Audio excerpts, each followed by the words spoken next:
Hey y'all, it's been so long since I did a plastic surgery update. And honestly, that is for a lot of reasons. Like, literally, it's just an emotional roller coaster. But I realized that my video is at like 30,000 views on TikTok. So I'm like gonna put my feelings aside and do this update for y'all. It's probably gonna be two parts. This part I'm gonna just do like the questions and answers like that most people really was asking me, and like the questions I keep on getting like over and over and over again. And then I'll do like a semi-body reveal on part 2.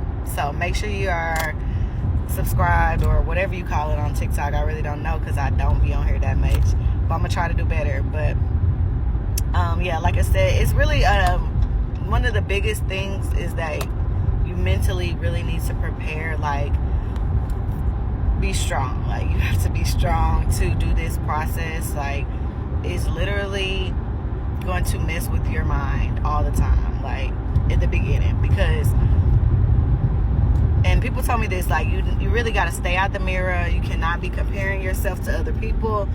Like, literally every single person on the internet is talking about BBL shaming, basically, or whatever. Like plastic surgery hasn't been around for years. Like, there's so many other plastic surgeries that people get literally on a daily basis, but BBL is the one that is like literally the most frowned upon, I would say, especially in the Black, Hispanic communities, whatever.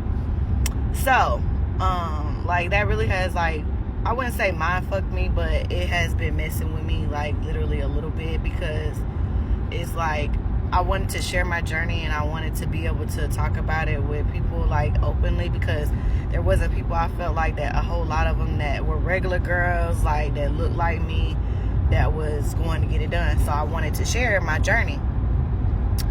And like, you know, the negative feedback, even though it did not outweigh the positive feedback, it did still like sit with me at some points when I wasn't impressed, or when I wasn't like feeling how things was looking. So, but anyways, on to the question and answer.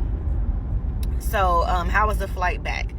The flight back, honestly, was uncomfortable. I wouldn't say it was like the worst thing that I've ever experienced, but it was very uncomfortable. I did not try to do like the sitting on your knees thing, like, because I just felt like it was doing too much. Like, I've never really followed that don't sit down rule. Like, I just carried my BBL pillow with me everywhere. I had a boppy pillow, I'm sorry. The BBL pillow is very hard, so I left it there to donate to somebody that might not be able to afford it or whatever when they come to the place I was staying at. But I did have a boppy pillow that I took, and I just sat on it on the plane. Like, you put it where it's like facing the round part is in the front, and your ass is like dipped down in the back or whatever. And I just sat on that, and I got up frequently to like walk around, walk down the aisles. I'll go and I'll like stand in the bathroom for like 5 minutes, which really is a long time. Like, for real, y'all, it's a long time. But I didn't care about who was waiting. I just did it because I wanted to make sure my circulation kept going and stuff like that.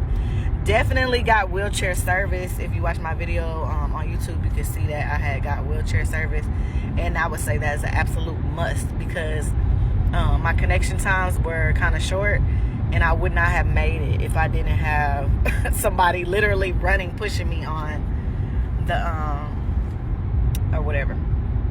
I did get massages for, I would say, probably the first 3 months extremely consistently. Like, at first when I first got home, I was getting them every single day for probably like the first 2 to 3 weeks.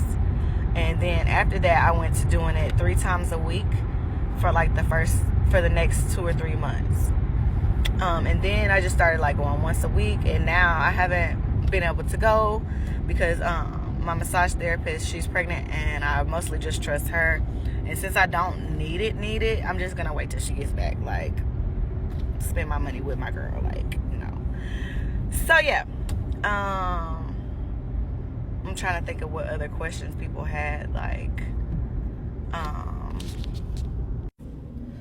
So working out in the gym, I'm at like 7 months post-op almost now.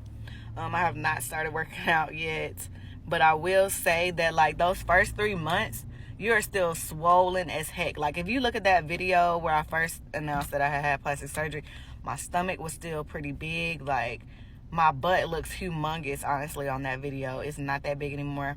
But I only lost like 3 inches on my butt from surgery. Like my butt, I think it was a 44 when I got out of surgery or something like that, and it's like a 41 now. So the swelling, the ass was mostly mine. Like let's keep it a buck. But the stomach and stuff like that, like people now, they see me and they're like, what are you doing to lose weight? Like people have asked me if I'm using Ozempic or anything like that. I have not been using Ozempic.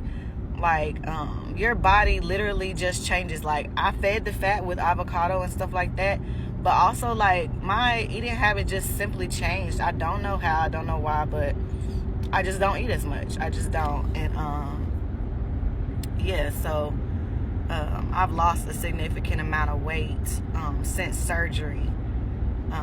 I went into surgery, I want to say at like 165, something like that. I'm probably at like 143 or something like that now.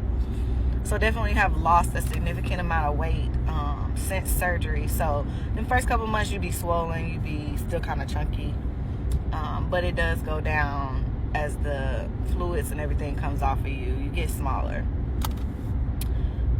What else? The price. The thing most people want to know about, the price. The surgery itself, I did buy on special. I want to say when I first actually put my deposit down, it was like a Valentine's special or something like that. And I want to say it was for like $3,800. And that's for Lipo 360 BBL. So that's like, you know, everything under your boobs and above your butt, like that middle area, and then transferring it to your butt, hips, whatever. I didn't get my arms or anything like that because you do need your arms a lot. Like I don't think that getting my arms, that would have made it worse. And chin, I just did not feel like it was gonna be worth it. I wanted as much fat sucked from my stomach as possible. So it was about $3,800. I think the deposit was like $500 maybe or something like that. Maybe it was like $250. I don't even know. It wasn't that much. And then hold on, let me look at my notes. Okay, my bad. I had to check my notes, but yeah. So the procedure itself was $37.80, and then I did, when I got there, I added Self Saver, which is an extra $500. And then my recovery home, I stayed at Royal Goddess Concierge. I highly recommend it. It was great, amazing stay. Food is included. She has a partnership with Massages by Ari, so massages were included in my price. Like, yes, that's really what sold me. And it was $13.80 for 5 days, 4 nights, 2 massages.